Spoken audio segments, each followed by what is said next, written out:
जो वीडियो देख रहा है इस चैनल को लाजमी सब्सक्राइब करें। परेश शर्माते हुए बोली, तो बड़ा बदतमीज है। मैं बोला, क्या हुआ? तुम खुद ही तो कीड़े मकोड़े मारने की बात कर रही थी, पर शायद तुम छोटे जानवर मारती हो। सांप थोड़ा बड़ा होता है, तुम इसलिए डर गई हो। मैंने अपने नीचे की तरफ इशारा करते हुए इसे कहा, तो इसने शर्मा कर अपनी गर्दन झुका दी और नूर बोली, अक्सर बड़े सांप बस नाम के ही होते हैं। वो शायद मुझसे फ्रैंक होना चाह रही थी, मगर कामरान कामी भी मुझे परी और नूर के साथ बात करते देख रहा था। वो खाले के निक्के पर बैठा स्प्रे की बोतल में पानी डाल रहा था।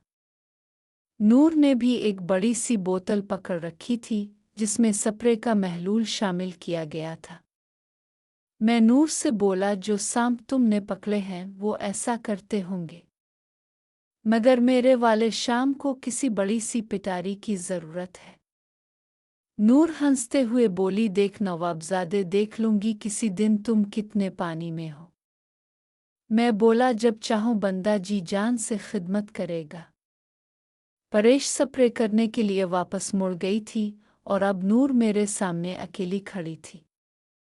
मैं बोला, इस दिन तुम गुलबाज के साथ थीं जवार में, तब तो बड़ी चीख रही थीं, अब सांप पकड़ने की बात कर रही हो। तो वो बोली, तुम कहाँ थे? ये सब तुझे किसने बताया? मैं बोला, मैं वहाँ मौजूद था, मुझे गुलबाज ने नहीं बताया। वो अपनी बदल हुई रंगत पर और अपने हवास पर काबू पाते हुए बोली, तुम झूठ बोल रहे हो, तुम में ऐसी तो नहीं हो। मैंने अपनी गैलरी में मौजूद वीडियो इसे दिखा दी और कहा, मैं भी ऐसा नहीं हूँ, बस कभी कभी किसी का गुरूर तोड़ना पड़ता है। अपनी वीडियो देखकर नूर बोली, ये ज़्यादती है, इसे डिलीट कर दे। ओ, मैं बोला, कर दूंगा, पहले इसका हिसाब किताब भी तो करना है। वो थरथर्रा कांपने लगी और बोली, मैं आज से तुम्हारी हर बात मानूंगी। मैं बोला, मैं किसी को नहीं दिखाता, फिर किसी दिन इस मौजू पर बात करेंगे। मैं आगे बढ़ गया और वो बोली, नवाबजादे रुक जाओ, देखो मैंने तुम्हारा क्या बिगाड़ा है, मुझे इस अजियत में मत डालो। मैं बोला, कुछ नहीं होता, मैं कौन सा किसी को दुखा रहा हूँ। मैं चलते चलते डेरे पहुँच गया, जहाँ शाजो मासी और जेसिका हमारी भैंसों के लिए चारा काट रही थी। मैं बोला, सलाम मासी, तो इसने भी जवाब दिया। मैं बोला, शादी कैसी रही? तो जेसिका बोली, हाँ बहुत मज़ा आया। तुम सुनाओ, कब से फ़ोन कर रहे हैं, कहाँ गुम थे आप? मैं बोला, क्यों, खैरियत तो है? तो वो बोली, नवी बोल रहा था कि क्यों ना हम धान की फसल काट लें। इसने नेट पर मौसम की सूरत-हाल देखी है, अगले 4-5 दिन मतला साफ है। मैं बोला, जैसे आपकी मर्ज़ी, वैसे फसल तो तैयार है। तो जेसिका बोली, नवाबजादे, कटाई शुरू करने से पहले हमारा मुँह तो मीठा करवा दे। मैं बोला, मुँह भी मीठा करो देंगे। आप लोगों ने जो मंगवाना है नवीद से फ़ोन करके मंगवा लें और कटाई शुरू कर दें। जेसिका बोली, हमने तो बर्फ़ी खानी है। मैंने कहा, आप लोग नवीद को फ़ोन कर दे, पैसे मैं दे देता हूँ। मैं ट्यूबवेल की तरफ चल दिया क्योंकि इसके साथ ही नहर को जाने का रास्ता था। तो मैंने कहा, चुल्लू चक्कर मार लेता हूँ, ताला चेक कर लेता हूँ कि सब कुछ ठीक है। मैंने देखा कि खाले पर शीमा और कामरान खड़े एक दूसरे की तरफ देख रहे थे। ये वो खाला था जहाँ से नहर से पानी की आमदोरफ्त होती थी। ये रास्ता सिर्फ नहर को जाने के लिए ही इस्तेमाल किया जाता। एक तरफ परिशे लोगों के खेत थे, दूसरी तरफ हमारा रकबा था, दरमियान में ये खाला था। दोनों तरफ जवार की जवान फसल थी। मैंने शीमा को देखा, वो कामरान को इशारे कर रही थी और कामरान भी इसे जवार में जाने को बोल रहा था। मैंने उनकी पीछक का फैसला किया। मैं भी जवार में ही छप गया और उन दोनों की नक्लो हरकत देखने लगा। कामरान ने शीमा को एक बार फिर जवार में ही जाने को बोला तो वो चलते हुए कामरान के पास चली गई। इसने कामरान को जाते ही गिले लगाया और कोई चीज़ थी जो इसने कामरान को दी जो इसने अपनी जेब में डाल दी। दोनों ने उधर उधर देखा और फिर कामरान जवार में चला गया और थोड़ी देर बाद उसके पीछे शीमा भी चली गई। जवार के इस घने खेत में खेतों में पुरस्रार खामोशी थी और चारों तरफ से वीरानी थी। दोपहर को कौन जाता है इतनी धूप में? खेतों में कुछ देर के बाद में भी दबे पांव जवार में चला गया। ये खेत परिचय लोगों का था और इसमें तोड़ी की धार भी थी।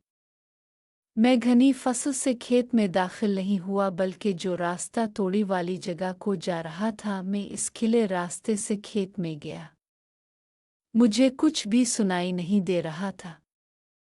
खैर मैंने पीछक जारी रखी। चलते चलते मैं इस जगह पहुंच गया जहां पर भूसा जमा कर रखा था। इसे हम अपनी जुबान में तोड़ी वाली तेल बोलते हैं। ये लंबी होती है 12-14 फुट। इसमें नीचे तोड़ी होती है जबकि ऊपर इसे गीली मिट्टी से भूसे को डेप दिया जाता है। खैर मैं धाड़ के करीब बैठ गया तो कुछ ही देर में मुझे महसूस हुआ कि कामरान और शीमा दूसरी तरफ है। मैं दूसरी तरफ चला गया। मैंने देखा तो कामरान खड़ा हुआ था और शीमा नीचे बैठकर अपना जलवा दिखा रही थी। मैंने अपना मोबाइल निकाला और उन दोनों की वीडियो बनानी शुरू कर दी। शीमा किसी प्रोफेशनल प्लेयर की तरह गेम खेल रही थी जिसे देखकर मुझे भी बेचैनी हो रही थी। कामरान की आंखें बंद थीं और कुछ देर में शीमा की महारत की वजह से कामरान इस दुनिया में वापस आ गया। अब बारी थी शीमा की। किसी और दुनिया में जाने लगी। इतने में मैं उनके बिल्कुल पीछे चला गया और इस एंगल से दोनों मेरे कैमरे के रेडार में थे। मैंने अपना फोकस इस नई जोड़ी पर ही रखा। कामरान बड़े प्रोफेशनल तरीके से गेम खेल रहा था। मैं सोच रहा था कि कामरान ने शीमा को कैसे अपने जाल में फंसा लिया और शीमा कैसे। इसके हाथों कठपुतली बनी हुई थी और मेरे देखते ही देखते शीमा कांपने लगी और इस दुनिया में वापस आ गई। और अब इस गेम का मेन राउंड शुरू होने लगा था। और फिर कामरान ने अपनी बारी चली और शीमा एक बार फिर दूसरी दुनिया में पहुंच गई।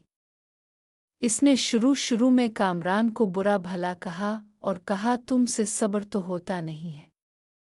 तो वो बोला मैं तुझे कल से बहुत मिस कर रहा हूँ। तो शीमा बोली मैं भी तुझे बहुत मिस कर रही थी। कामरान तो मेरी उम्मीद से मेरा हाथ मांग लो ना। तो कामरान बोला जान क्या तुम्हारी माँ इस रिश्ते के लिए हाँ कर देगी? शीमा बोली तुम एक बार कोशिश तो करो शायद वो मान जाए। कामरान यार पहले परिचय की बारी है फिर मेरी बारी है। शीमा तो देर किस बात की है? तुम परिचय का रिश्ता फरहान से क्यों नहीं करते? फरहान नहीं तो कोई और सही। कामरान नहीं परिचय का फरहान साथ नहीं करना वो तो शीमा किया वो तो लगा रखी है कामरान वो तो नवाबजादे से मोहब्बत करती है कई बार पापा से मार भी खा चुकी है वो शीमा बोली किया नवाबजादा से तो इसकी बिल्कुल भी नहीं बुनती फिर ये परिचय को प्यार कब से हो गया कामरान मुझे खुद पता नहीं है पर इसने अभी नवाबजादा से इजहार भी नहीं किया। इस बात का पूर अंदर ही अंदर से पक्का हुआ बैठी है। चल मैं अब गेम खेलता हूँ। शीमा बोली ठीक है मगर सब्र से काम लेना। शीमा इसे गालियां देने लगी मगर कुछ ही देर में इसकी आंखें ऊपर को चढ़ गईं और शीमा किसी और दुनिया में चली गई। और जैसे ही वो इस दुनिया में वापस आई तो कामरान ने इसको सीधा किया और उसकी आंखों में देखते हुए बोला यार तुम ड्रामे क्यों कर रही हो? शीमा शर्माते हुए बोली का काम अब ये गिनड खेलना बंद करो। क्या मुझे मारने का इरादा है? ये कामरान मुस्कुराया और बोला भला गिनड खेलने से भी कोई मरता है, और उसके साथ ही दोनों फिर किसी दुनिया में चले गए। शीमा की उम्र अभी छोटी थी। पता नहीं कामरान ने इसको कैसे पट्टा लिया था, और इस दौरान कामरान भी उसके साथ अपनी मोहब्बत का इजहार कर रहा था। शीमा ने अपनी आंखें बंद की हुई थीं। मैंने अब उनको डराने के लिए एक प्लानिंग की। मैंने दूसरी तरफ जाकर बड़ी भारी आवाज में बोला, बेउगोई नवीद दौड़ोई। वो दोनों धड़ की तरफ ही गए हैं। नक्को पकड़ लो उन्हें।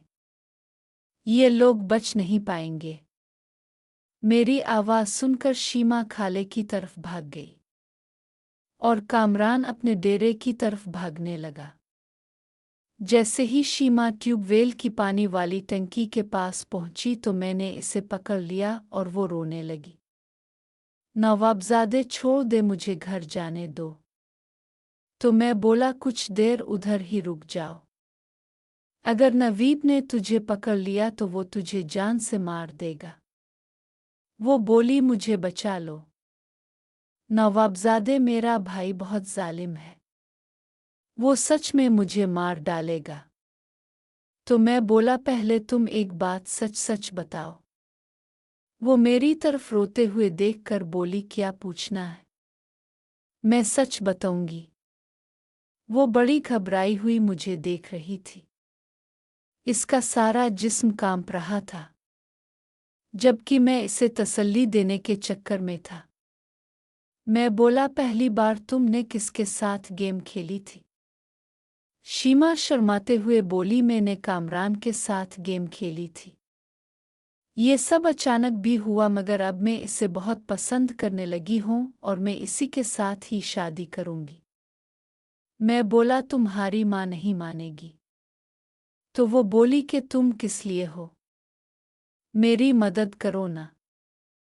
मैं बोला, मुझे क्या मिलेगा अगर मैं तुम्हारी मदद कर दूंगा? तो वो शर्माते हुए बोली, नवाबजादे में ऐसी वैसी लालकी नहीं हो। वो उठकर जाने लगी तो मैंने इसका हाथ पकड़ लिया और इसे अपनी तरफ खींचकर सीने से लगा लिया और इसे बोला, जनाब मैं भी ऐसा नहीं हूँ। सोच लो, अगर तुम ये खुद को मुझे सौंप दोगी तो मैं तुम्हारे बहुत सारे काम कर दूंगा। वो मेरे सीने पर अपने हाथ रखकर मुझे पीछे धकेलते हुए बोली, मैं सोच कर बता दूंगी। अभी मुझे घर तक पहुंचा दे, मेरी जान पर बनी हुई है। मैं बोला, मैं हूं ना। किस बात की फिक्र है तुझे? वैसे काले इल्म के आमिल मेरे बहुत वाकिफ हैं। एक बार तावीज़ देंगे, तुम्हारा सारा कबीला ही कामरान कामरान करेगा। वो अपने मुंह पर हाथ रखते हुए बोली, सच्ची? तो मैं बोला, तो और किया, ये कौन सा मुश्किल काम है? मैंने झूठ थोड़ी बोलना है तुमसे। तो वो बोली, नवाबजादे तुम मेरे लिए भी एक तावीज़ बनवा दो ना, मैं कामरान से बहुत प्यार करती हूँ। वो जैसे लाइन पर आई तो बाहर से आवाज़ आई, शीमा शीमा किधर हो तुम? ये आवाज़ नकोलस की थी। अपने भाई की आवाज़ सुनकर वो डर गई और मुझे बोली, नवाबजादे मुझे बचा लो। तो मैं बोला, तुम ऐसा करो कि बाग में जाकर अमरूद से बातें करने के बहाने कुछ वक्त गुजारो। खतरा टल जाएगा, वरना तुम मर जाओगी। नकोलस के हाथों तो वो बना सोचे समझे बाग की तरफ चली गई और नक्को इसे पुकारता हुआ अमरूदों के बाग में चला गया, क्योंकि वो जानता था कि शीमा अक्सर दोपहर को अमरूद तोड़ने जाती है। मैंने बाहर निकल कर देखा तो जेसिका और उसकी माँ कटाई में मसरूफ़ थीं। मैं वहाँ से निकलकर घर आ गया। घर आया तो शाम ढल रही थी और मेरी बहन सोहा घर में झाड़ू दे रही थी, जबकि हुमा टेरेस पर खड़ी किसी से फ़ोन पर ही मसरूफ़ थी। मुझे देखकर इसने हाथ हिलाया तो मैंने भी इसे जुड़े रहने का बोला। एन अपने घर में थी। मैं बोला, शोभा मामा किधर है? तो वो बोली, भाई मामा और रूबी सोई हुई है। किम, कुछ चाहिए मेरे भाई को? तो मैं बोला हाँ, पानी पिला दो। सोहा उठी और किचन की तरफ चल दी। अचानक उठ कर जाने से सोहा की कुम्स फंस गई। मैंने जब देखा तो मेरी हंसी निकल गई। मेरी इस हरकत को देखकर हम भी हंस दी। सोहा ने पानी का गिलास लाकर मुझे दिया और बोली, भाई चाय पीनी है तो मैं बना देती हूँ। वो बार बार सहन की तरफ देख रही थी। मैंने इसकी नज़रों का जैसे ही ताक़ुब किया, मैंने देखा कि सोहा की नज़रें डुबो पर थीं। वो खुद को साफ कर रहा था। ये सीन काफ़ी दिलचस्प था मेरे लिए। मैंने कहा, सोहा तुम्हारा ध्यान किधर है? तो वो एकदम घबराते हुए, भाई वो मैं चाय लाती हूँ। सोहा चाय लेने गई तो मैं डुबो को डंडे से डराते हुए बाड़े की तरफ भेजने लगा। जैसे ही मैंने डंडा दिखाया तो डर के मारे भाग गया और भैंसों के बाड़े की तरफ चला गया। और तब किचन से आवाज़ आई, भाई ज़रा ये देखें, पंखे को पता नहीं क्या हो गया है, चल नहीं रहा। मैं बोला, सारा दिन तो चलता रहता है इसलिए जल गया होगा। मैं देखता हूँ।